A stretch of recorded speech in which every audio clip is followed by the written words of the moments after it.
Annonceurs, entrepreneurs, promoteurs et chefs d'entreprise, choisissez dès à présent votre meilleur partenaire média, Ideal Production. Ideal Production est basé à Cotonou au Bénin. Ideal Production, le partenaire exclusif de Sika TV en Afrique.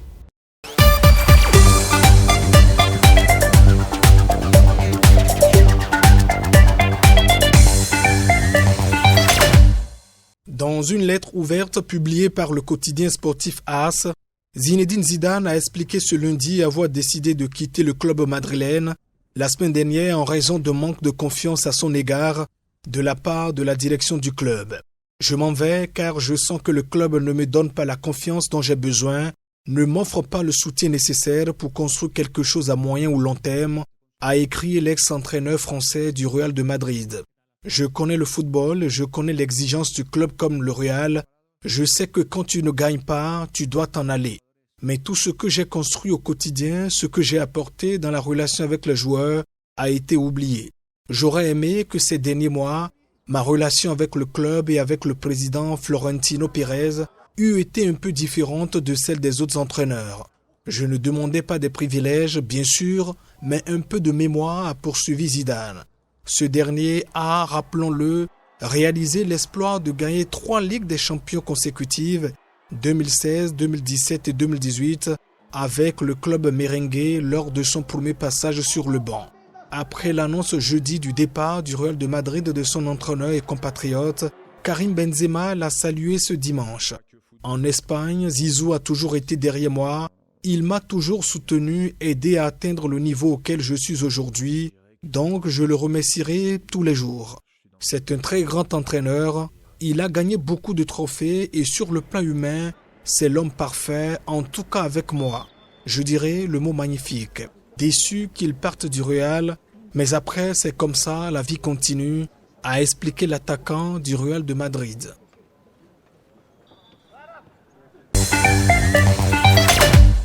Les GIGN de Toulouse et de Satory en région parisienne et plus de 300 gendarmes ainsi que des équipes cynophiles, les dresseurs de chiens, appuyés par 7 engins blindés et 7 hélicoptères, tentent de débusquer cet homme de 29 ans réfugié dans une zone escarpée, pierreuse et boisée, difficile d'accès de 4 km².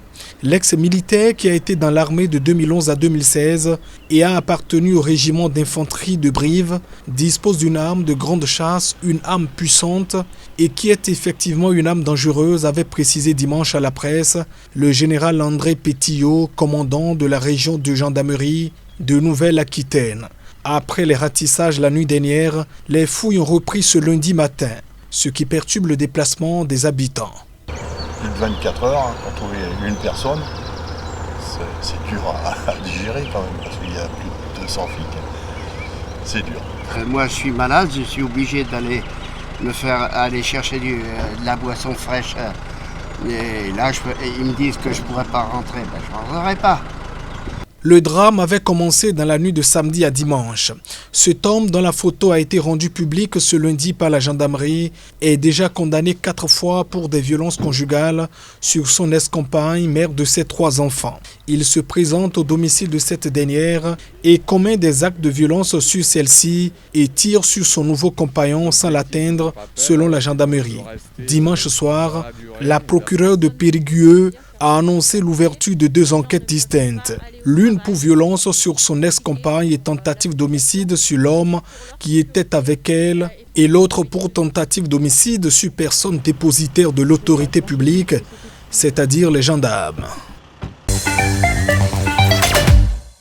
La France partage la priorité absolue accordée par la CEDEAO à l'organisation de l'élection présidentielle au 27 février 2022 dans les conditions strictes énoncées par les chefs d'État et de gouvernement dans le communiqué du 30 mai, a déclaré le chef de la diplomatie française Jean-Yves Le Drian dans un communiqué. Les 15 pays membres de la CEDEAO ont décidé dimanche de suspendre le Mali de leur organisation après un deuxième coup d'État sous la houlette du colonel Assimi Goïta en 9 mois. Ils ont réclamé la nomination immédiate d'un nouveau Premier ministre issu de la société civile. Ils n'ont pas demandé en revanche le rétablissement des ex-présidents Bandao et Premier ministre Mokhtar-Wane dans leurs fonctions. Ils ont réaffirmé aussi la nécessité que la transition ouverte après le premier coup d'État d'août 2020 soit limité à 18 mois, avec des élections générales comme prévu en février 2022. La France appuie la mise en place par la CEDEAO d'un mécanisme de suivi du respect de la période de transition, a relevé le ministre français des Affaires étrangères. Le respect de ces paramètres, vérifiés par la CEDEAO, est la condition du maintien de l'engagement des partenaires du Mali et de l'accompagnement de la transition, a-t-il ajouté. Paris avait menacé le 25 mai de prendre des sanctions ciblées contre les militaires impliqués dans ce coup d'État dans le coup d'État, si la transition ne reprenait pas immédiatement son cours normal. Le président Emmanuel Macron a aussi affirmé dimanche que la France retirerait ses troupes du Mali s'il n'y avait plus de légitimité démocratique ni de transition dans ce pays et si Bamako allait dans le sens de l'islamisme radical. À 10 jours des législatives, les candidats, les indépendants comme les autres, ne parviennent pas à intéresser les Algériens. Beaucoup plus préoccupés par la multi-crise aiguë politique, sociale et économique qui secoue le pays maghrébin depuis février 2019. Autre signe de désaffection, les meetings électoraux ne drainent pas les foules. Les élections qui auraient dû avoir lieu en 2022 mais ont été avancées apparaissent comme une tentative du pouvoir dont le pilier est l'armée de reprendre la main face au retour du Irak dans la rue depuis fin février. À Alger, la plus importante circonscription de l'Algérie, avec 34 sièges de députés à pourvoir sur 407, la majorité des panneaux électoraux sont à moitié vides, près de 2 semaines après le début de cette campagne. Les quelques affiches collées sont vite déchirées et deviennent illisibles. Le régime est déterminé à appliquer sa feuille de route électoraliste sans tenir compte des revendications de la rue. Ce scrutin met en lice près de 1500 listes, dont plus de la moitié s'affichent comme indépendantes. Il verra la participation pour la première fois d'un nombre très élevé de candidats indépendants face aux prétendants présentés par des partis largement discrédités et jugés responsables de la grave crise politique que traverse l'Algérie. Si certains parient sur une victoire de ces indépendants à l'affiliation floue qui pourrait ainsi constituer une nouvelle force politique au sein de la future Assemblée populaire nationale, d'autres en revanche minimisent leurs chances.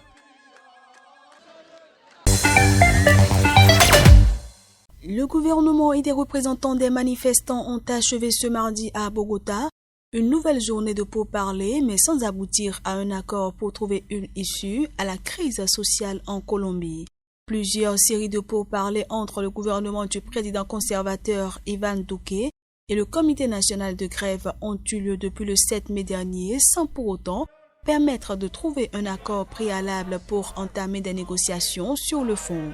Le gouvernement exige avant de négocier la levée des barrages qui paralysent de nombreux axes routiers, en particulier dans le sud-ouest, provoquant pénurie et exaspération d'une partie de la population.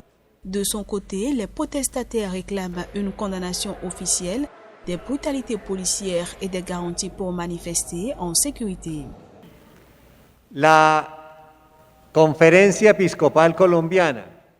La conférence épiscopale colombienne et les Nations Unies ont constaté une diminution substantielle des barrages routiers grâce au dialogue régional. Debido al diálogo regional. En Colombie, les barrages routiers ne sont pas une manière légitime d'exercer le droit de protester et par conséquent, dans ce qui correspond à chacun, sans demander l'impossible, ces barrages routiers doivent disparaître. Le parti de gouvernement s'attache à bloquer, à empêcher que des accords soient trouvés et le gouvernement national suit ses instructions à la lettre, a regretté ce mardi soir dans un communiqué le Comité national de grève qui a appelé à une nouvelle journée de protestation ce mercredi.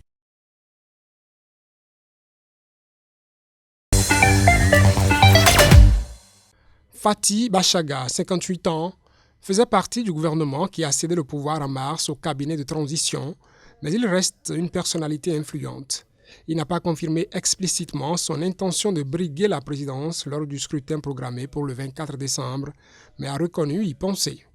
Le gouvernement de transition libyen, dirigé par le Premier ministre Abdelhamid Deiba, est engagé dans un processus de paix parrainé par l'ONU et a promis d'organiser des élections. Fatiba Chaga le soupçonne de ne pas vouloir respecter cet engagement.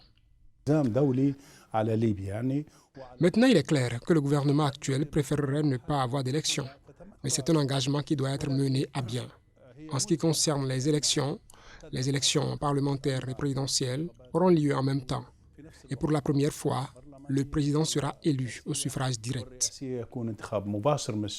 10 ans après le renversement de Muammar Kadhafi et alors que les pourparlers de paix sont en cours, les Libyens sont optimistes quant à l'avenir et prêts à construire un État fort, a-t-il assuré. Il rappelle son passé de ministre et propose des réformes dans certains secteurs. Pendant 2 ans, j'ai appartenu à l'appareil d'État. J'ai donc une expérience liée à l'appareil d'État, avant tout dans le domaine de la sécurité. Et j'ai une idée de l'approche à adopter en matière de sécurité, pour la sécurité et ensuite l'économie. Dans les 2 secteurs, des réformes sont nécessaires. L'Allemagne doit accueillir une 2e conférence sur la paix en Libye sous l'égide de l'ONU à Berlin le 23 juin, axée sur la préparation des élections et le retrait des forces étrangères du pays après une décennie de violence.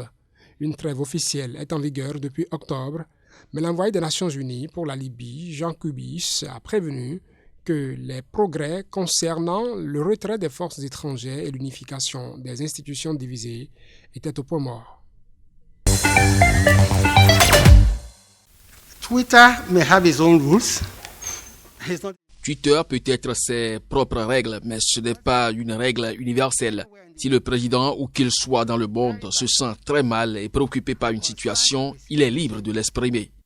He is free to express such views. We are not going to be, Nous ne nous laisserons pas berner par qui que ce soit. Nous avons un pays à gouverner et nous le ferons au mieux de nos capacités. La mission de Twitter au Nigeria, en citant ces 2 exemples, est très suspecte. Quel est leur agenda?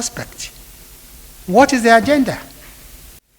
As Twitter deleted Twitter a-t-il supprimé les tweets violents que l'activiste politique Nandi Kanu envoie? Le même Twitter qui, pendant le mouvement Ansar, finançait les manifestants Ansar. That was funding Ansar's protesters. When people were burning, lorsque les gens brûlaient des postes de police et tuaient des policiers au Nigeria pendant le mouvement Ansar, pour Twitter, il s'agissait du droit de protester. Mais quand une chose similaire s'est produite au Capitole, ce fut une insurrection. It became insurrection.